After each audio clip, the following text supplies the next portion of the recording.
So anyway, with white privilege being on the mind right now, let's move into our Thanksgiving Day episode, Epstein Didn't Kill Himself segment of white privilege, where the concept of whiteness is on trial today.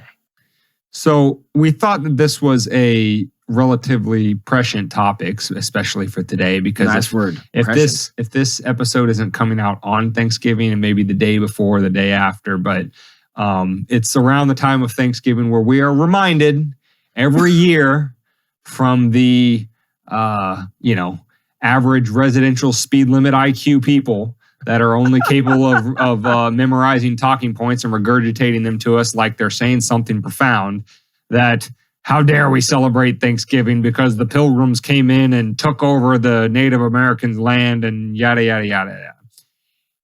Anyway, the whole premise underlying that is white people bad, everybody else not so bad, pretty much. And we thought that this was a rather important time and a very Epstein moment to talk about the history of whiteness, because you won't be surprised to find out that it has its roots in some rather cynical plays for power by the people that had it and didn't want to lose it. And what I'm referring to here is I first want to take you back to pre-colonial times, and I want you to focus on just Europe. And what was the history of Europe for thousands of years, dating all the way back to Rome, and even before that, is the history of Europe, if it could be summed up very succinctly, is centuries of white people killing white people. They couldn't sail around the world to encounter non-white people to kill, but most of their territorial disputes were obviously close to home with other white people. So they were just killing each other all the time. That's the history of Europe. Then, fast forward a couple hundred years, you have the Colonial Americas, and you had the situation where you had the elites here over in Colonial America looked around at a rather precarious situation when it comes to holding on to their power. And what they had was two groups that one might call the underclass, at least under them. One group was indentured white servants, or sometimes they were called indentured slaves, from Europe, and the other group was non-white slaves, whether they be natives or black Africans or whatever the case may be. And the elites looked around and they thought, these two groups seem to have more in common than they have differences. And if they ever figure that out, there's a hell of a lot more of them than us. And if they come together, we might not be long for this world, or at least our power might not be. So what did they do? They passed legislation. They used the almighty power of the monopoly of violence that only government possesses to institutionalize and make into law the concept of whiteness. Now, why did they do this? Well, of course, they did it to make sure that those two groups were separated, both within the law and in terms of how they viewed each other.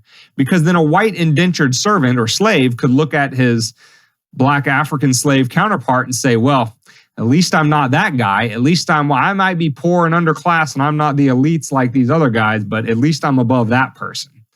And so in a cynical play, just to keep their power, the elites in America, before it was America, passed legislation to make sure that those two groups stayed divided.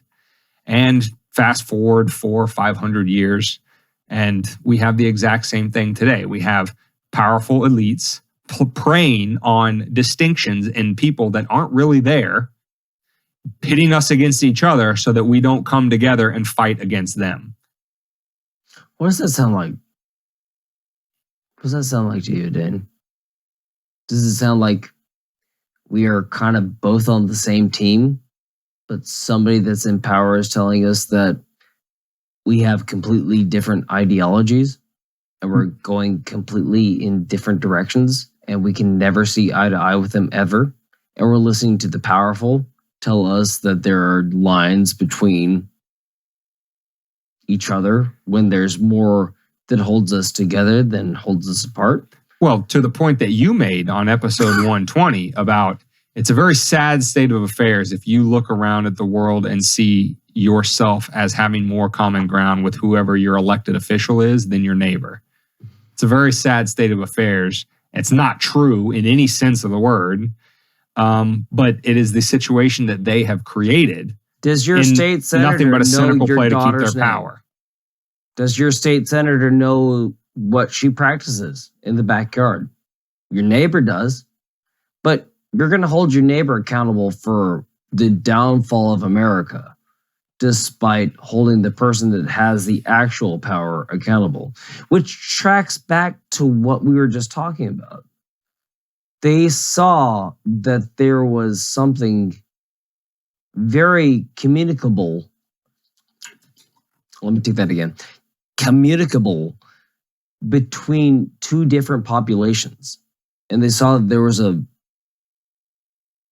large population that was within it. So what did they do? They drove a stake between them. And they said one was better than the other. Fight it out. It's a good thing that that's died out in 2022. Yeah. And we're not doing that still. Well, just as Epstein didn't kill himself, this whole concept of whiteness or racism or whatever the case, making one group of people the evil outliers in modern times, that's, whites.